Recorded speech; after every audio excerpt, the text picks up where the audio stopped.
everything else. We love the fact that Bollywood today is, you know, equally known. I mean, India is equivalent to Bollywood also, that people know.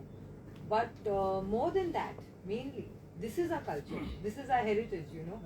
And we have the living legends. We are privileged to have them, see them, hold them, and, you know, capture everything we can, learn so much that we should be learning.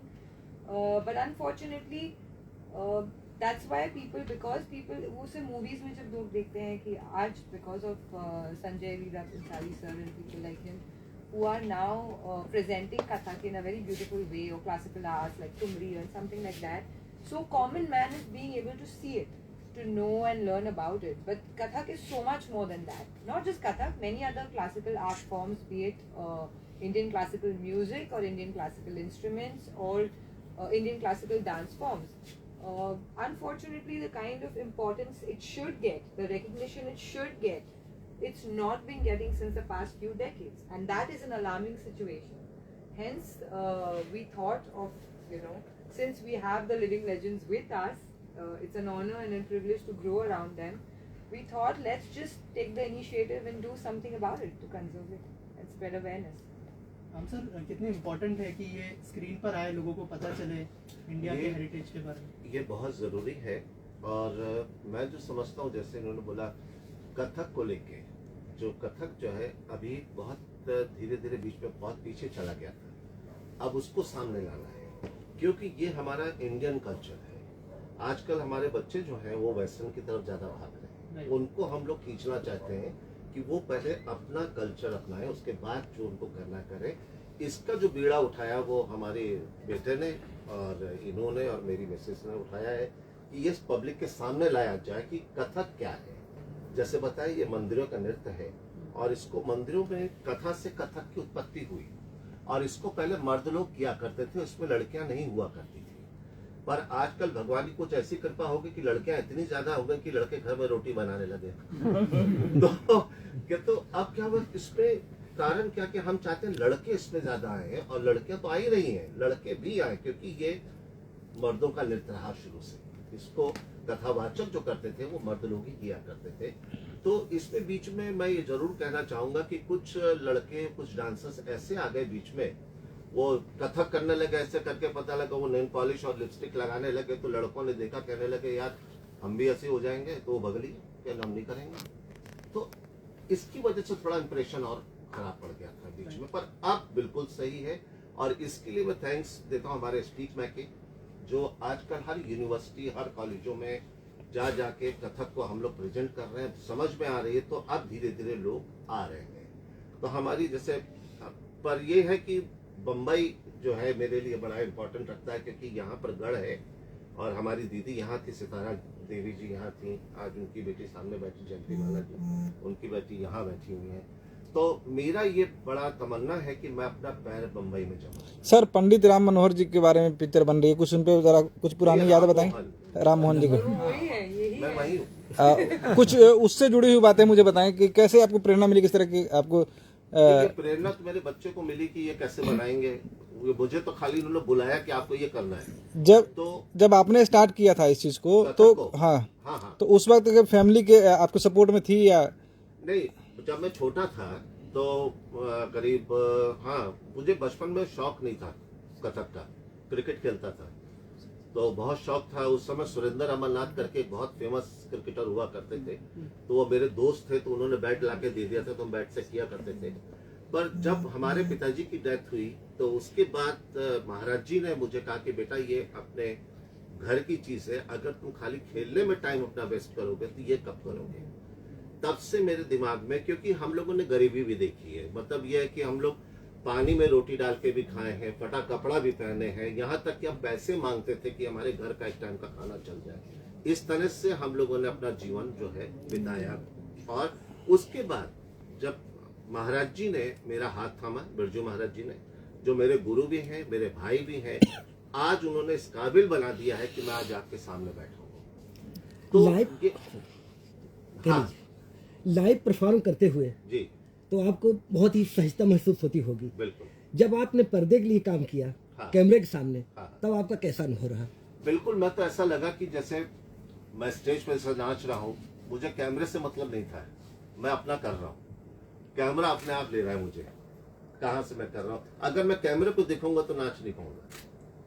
और मैं अपने बुजुर्गों को याद करके कि मैं बस खड़ा हुआ हूँ, आप नाचिए, मैं तो माध्यम हूँ। तो कैमरा जो है हमारा तो माध्यम कैमरा ही है। आप ही लोग, हमारे मीडिया ही लोग जो है बढ़ाते भी हैं और जिसको चाहे बैठा भी देते हैं। पर यह है कि आप लोग का हाथ आशीर्वाद और आप लोग का प्यार हम लोग के साथ रहे तो हम लोग इस कथक को कहां से कहां पहुंचा सकते हैं। बम्बई हमारा जरूर यह है कि फिल्म इंडस्ट्री जरूर है, फिल्म की वजह से बम्बई जाना जाता है।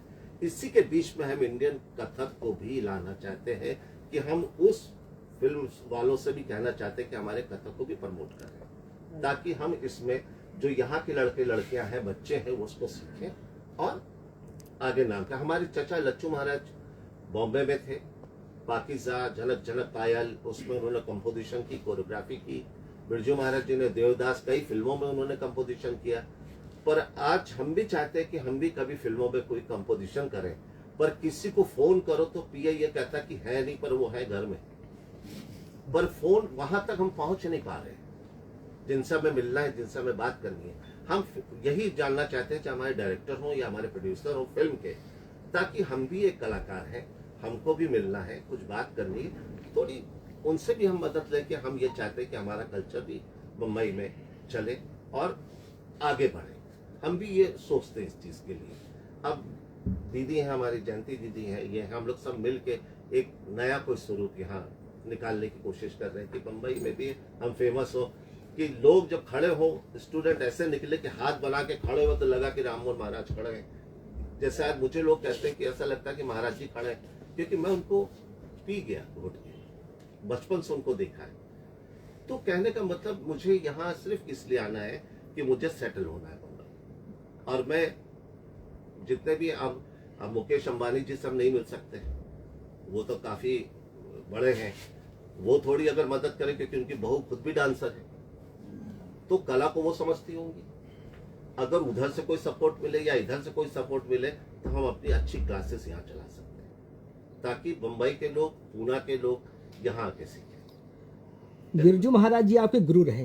हाँ, उनकी एक अपनी कथक की परंपरा है। हाँ, उनके चेले ने उस परंपरा के साथ क्या नवीनता जो है उसमें लाई है, क्या अंतर है, क्या समानता है? नहीं देखिए, जैसे महाराज जी की जो परंपरा है, जो हम लोग उसी में से ही हैं, हम सातवीं पीढ़ी हैं, हम तो उनके भाई हैं ना। परंपरा जो उन्होंने हमें सिखाया वही हम दिखाते हैं और हम उसमें नई चीज क्रिएट करते हैं कि उन्होंने अगर यूं बताया तो हम यूं करेंगे, या कैसे सुंदर लगना। डांस को सुंदर बनाया महाराज जी ने, आज सारी दुनिया वही डांस करती है। करेक्ट।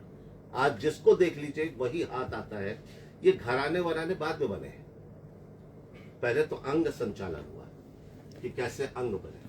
तो ये जो कथक है, हाँ। आपकी अपनी मौलिक पहचान के रूप में आएगा जी। या गुरु महाराज की जो है नहीं, ये परंपरा के हमारी साथ? मौलिक पहचान में है, क्योंकि लखनऊ घराना जो है वो रहा शुरू से। लखनऊ घराना कहा जाता है। हम लोग वैसे इलाहाबाद हड़िया के हैं, हमारे पूर्वज जो थे वो इलाहाबाद के थे, हड़िया के। जब नवाब वाजिद अली शाह लखनऊ आए, उनको पता लगा कि ऐसे ऐसे नृत्य होता है, तब हमारे पूर्वज को लखनऊ बुलाया। और वाजिद अली शाह खुद थे मुसलमान, पर वो कृष्ण के भक्त थे। उनकी 300 बीबियां थी और किसी को राधा, किसी को सखी बना के वो खुद कृष्ण बन के रासलीला करते। आज भी लखनऊ में वो घर है, मौजूद है, जो हमारे पर बाबा को नवाब वाजिद अली शाह ने दिया था। तो लखनऊ घराना जो है वहीं से सारे सब निकले उधर से। तो अब घराना बाने में अब 3 घराने सामने आ रहे हैं, लखनऊ घराना, बनारस घराना और जयपुर घराना। ये 3 घराने सामने। ऐसे तो घराने बनते चले जाएंगे। आज मैं लंदन में जाके बच जाऊंगा, मैं कहूंगा लंदन घराना, वो कल को अमेरिका में चले जाएंगे, वो अमेरिका घराना। ऐसे तो घराने बहुत से निकल जाएंगे, पर ये देश जो है ना घराने के नाम से जाना जाएगा। महाराज जी, घराने ऐसे ही निकल आपने बहुत संघर्ष किया बचपन में। अभी रील्स के माध्यम से जो नए बच्चे आ रहे हैं, जी। नए बॉलीवुड पे थीम पे 24 घंटे के अंदर वायरल हो जा रही वीडियोस। इस पे जो आप नए क्लासेस लेंगे, क्या वो उस तरह से बच्चे प्रेरणा ले पाएंगे उसमें? देखिए, ये तो एक गुरु जब ही कहलाता है जब वो बच्चे को काबू कर सके। हम लोग को वो ट्रेनिंग मिली कि बच्चों को कैसे पकड़ के रखना है। पर सबसे बड़ी बात आती है पेरेंट्स की, कि पेरेंट्स कितना सपोर्ट कर रहा है बच्चे को। अगर अब बच्चे को हम कह रहे हैं कि कथक सीखना है और इसको हम कायदे से कथक सिखा रहे हैं, और बच्चा आजकल क्या है, टीवी देखता है, वो देखता है, उल्टे सीधे डांस देखता है, तो वो उसके दिमाग में वही बसा रहता है। तो आजकल के बच्चों को इस पे लाना है तो मुश्किल बात, पर हम पूरी कोशिश करेंगे कि बच्चे ये भी अपना कल्चर को सीखें, ताकि कल को आज हम हैं कल नहीं है, कोई हमारा नाम लेने वाला भी तो हो। राइट। तो ये चीज है, फिल्म ये का चीजें हमारे बच्चों ने जो काम किया है, ये तो एक यादगार निशानी है। इसके प्रोड्यूसर प्रवर सेन जी हैं, क्या कुछ कहना चाहेंगे करवाएं में? उनका बहुत बहुत मैं शुक्रिया अदा करता हूँ और धन्यवाद करता हूँ कि आज उनकी वजह से और हर्ष की वजह से हुआ। जैसे ये है मेरे बेटे, वैसे ये मेरे बेटे हैं, क्या बात है। क्योंकि मैं इन सबसे बड़ा हूँ, और बस यही है। और भैया भी सामने बैठे हैं, उनका भी आशीर्वाद हमको मिलता रहता है। बस आप लोग का और भैया के ये बड़े, मैं बड़ा इनसे जरूर हूँ, पर शायद गुणी में ये भी कलाकारी है, ये ना ये भी कला है जो बन रही है, इनमें ये माहिर है, तो ये भी कला में माहिर है, तो इनका भी आशीर्वाद हम लेंगे, क्योंकि इन लोगों ने मेरे को आगे लाया। दीपक प्रसाद जी को सिखाया कि नहीं अभी तक कुछ? अरे वो क्या कहना चाहेंगे सर के बारे में? पर एक चीज मैं बताऊं इनके लिए, भले वो करे या ना करे, पर समझ इतनी है कि अगर हम हाथ खोलते हैं या कुछ करते हैं तो इनके मुंह से वाह निकलता है। वाह। तो वह जो है, हम लोग कहते हैं कि पब्लिक अगर ताली बजाए ना, तो अगर बेताला भी नाचो तो भी पब्लिक ताली बजाती है। असली ताली है वाह, जो यहां से निकलता है। वो उस दिन मैंने प्रोग्राम में देख लिया था। तो ये उस गुणी आदमी है, ये भी क्योंकि एक कलाकार है, एक आर्टिस्ट है, तो नृत्य संगीत को भी ये समझते हैं। फिल्म में भी नृत्य संगीत ना हो तो फिल्म कहाँ है? चाहे कोई भी डांस ले लीजिए आप, बिना डांस के कोई फिल्म है? नहीं है, डांस होगा ही होगा। तो ये चीजें हैं, नृत्य संगीत लय, लय जो है वो हर एक में बसी हुई है। आप में भी लय है, हम में भी लय है, सब में लय है। लय ना हो तो कुछ नहीं। इस फिल्म के माध्यम से पूरी दुनिया का संदेश क्या जाएगा? ये जाएगा इसलिए कि गुरु की दुर्दशा क्या होती है। आज गुरु जो है सिखाने के लिए दौड़ रहा है, पर गुरु को लाइक पसंद कोई नहीं कर रहा कि हम नहीं जाएंगे यार, कथक नहीं सीखेंगे, ये नहीं सीखेंगे, पर हम पीछे भाग रहे हैं कि बेटा आओ सीखो, बेटा आओ सीखो बेटा। उसमें 100 लड़कियों में एक लड़की ऐसी है जो इस चीज को सीखना चाहती है, और वो ढूंढने निकलती है गुरु को कि गुरु कहाँ है, जिसका रोल इन्होंने निभाया है। तो कहने का मतलब, इसने मेरे ऊपर रिसर्च किया कि ये लखनऊ घराना ये है, ये है, ये है। तो ये जब पब्लिक देखेगी, ऑडियंस देखेगी, तो कुछ तो उनको ज्ञान होगा, कुछ तो उनको समझ आएगी बात कि ये नहीं भाई, हमें ये करना चाहिए। धन्यवाद सर। थैंक यू सर, बहुत ही अच्छा बोला सर। आइए नेक्स्ट।